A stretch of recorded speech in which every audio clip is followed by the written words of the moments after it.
Welcome back to the channel, everybody. Hopefully you guys are doing well. Thanks for joining in today. We are back on the Coxton Sub in Johnsville. So take a look at the track plan that we have there. Back it up for a second if you need to. I definitely tried to hold that screen there for a while, knowing full well that I would be running this at 4x speed. But you know what? It's all right. We're getting right to the action. So we do have some serious changes to the alignment here, and I'm going to kind of summarize these changes as we go.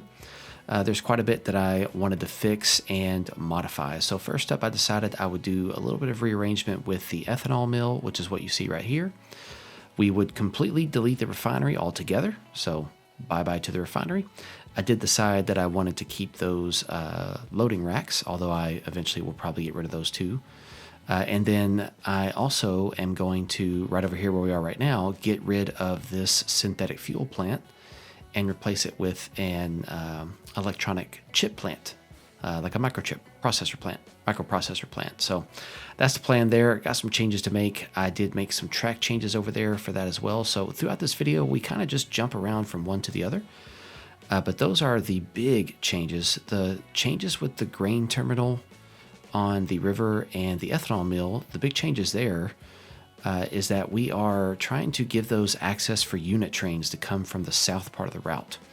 That way you get to run a unit train all the way across the route, uphill, get into Johnsville, and then it terminates either at the ethanol mill or the grain terminal. So the grain terminal is going to ship out corn on the river. I know you may argue that corn is not technically a grain. I am officially going to research that before I continue to call it the grain terminal, but for now we're calling it the grain terminal. That's because originally it would receive corn and wheat, and so therefore wheat is certainly a grain. I definitely think that corn does not count as a grain, but I'll double check on that and figure it out later. Not the most important detail currently. We're back to the ethanol mill right now. I'm adding in a little bypass track to get past those yard tracks, and I wanted to make sure that those yard tracks were long enough to be able to hold a 3,000-foot unit train. Keep in mind, I know in real life trains are longer than 3,000 feet.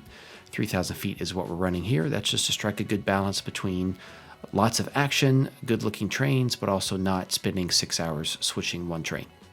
Some people may really like that, and that's great. I personally like a little bit more balance.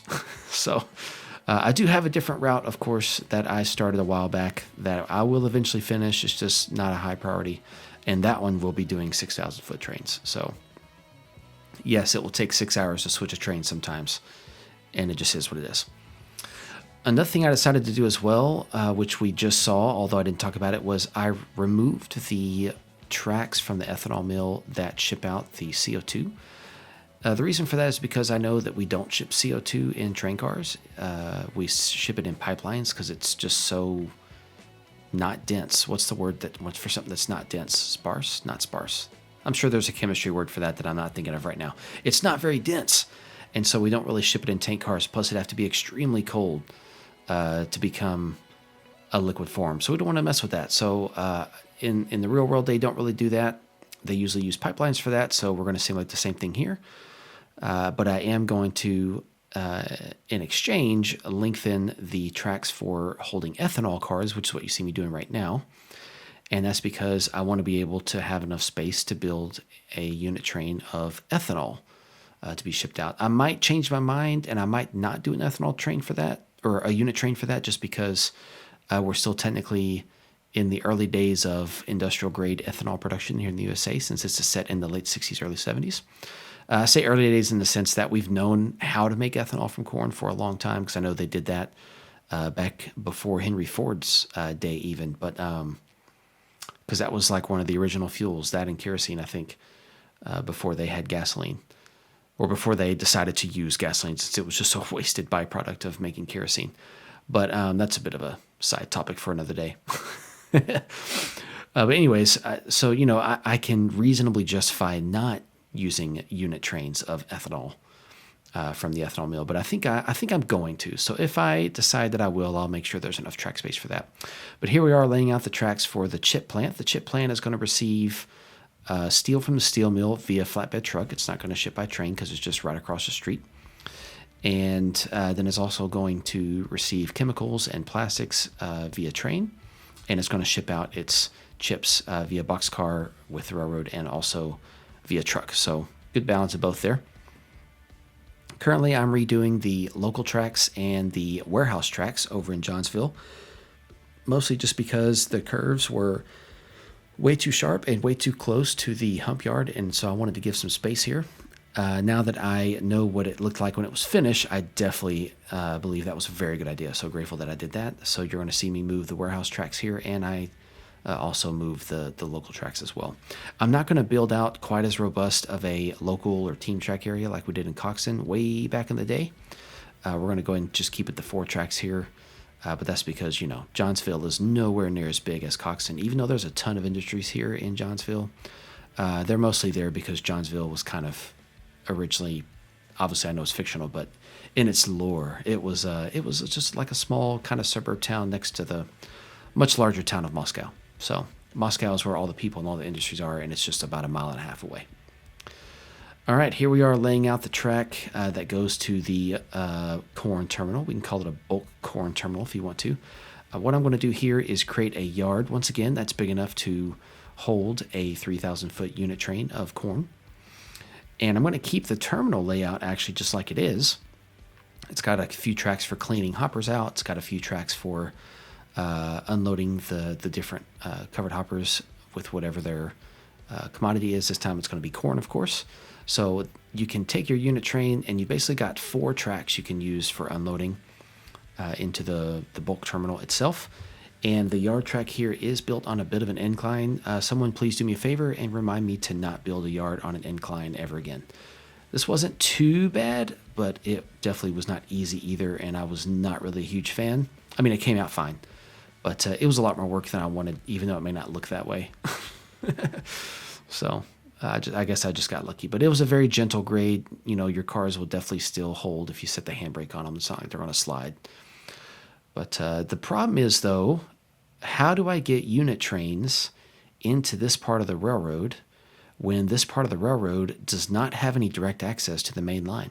And that's part of the problem currently, which is the problem that I will have to fix, although sadly not in this video, is how will unit trains get to these tracks? Because currently the only way you can get to these tracks is from the hump yard. So the drill team or drill crew that puts together cars from the hump yard into trains, they can build trains that serve this area, but I want this industry and the ethanol plant to be able to have unit train access. I did eventually figure out a way to do that, so maybe in the next video on the area around Johnsville, I'll highlight how I did that. I'm definitely happy with it. I've also already signaled it and got everything set up, but I won't be showing that here because I finished it off camera afterwards. And I did that mostly because I wasn't sure how I was going to do it, and I didn't want to waste a lot of time doing and undoing things on camera because that gets a bit bothersome to me personally. But there is the access into the grain terminal. The corn terminal. Just wanted to make sure it's got enough space for 3,000 feet. That's what that train right there is. Those two together are 3,000. All right, and then right here it's not too long before I go ahead and actually start roughing in the track for that bypass. I do that right at the end, but the first things we're going to do right here is we're going to go ahead and redo these local tracks. So we're just going to drag those over, get those on a much more gentle switch, a much more gentle curve, much more realistic than the ridiculous curve that we had there in the first place. This will be far more believable and prototypical. So still going to keep it to 4 tracks, but then at least now it's got a much nicer profile for the curve there. So much better. All right, there's really not too much more that we're going to see today in Johnsville. I don't really get to the fine details just yet. I wanted to work on getting the tracks laid out, but I'm definitely excited for the new industry, the chip plant. I'm also excited that I finally figured out how to get good access for some more unit trains. That was one thing this route was really lacking, and I realized, talking to people about the route and listening to some feedback, I realized that a lot of people want to have more industries that can be served by unit trains. So this is it. We're getting some of them in Johnsville. That will give you the excuse to run them all the way across the route and uphill at that, which will give you a bit of a challenge. So, but right here at the very end, I'm just kind of searching around for what I think is the best potential for getting access to those back 2 industries there. And right kind of at this point is when I figured it. But I'll show you guys next time. So thanks for tuning in, and we will catch you guys on the next one. See ya.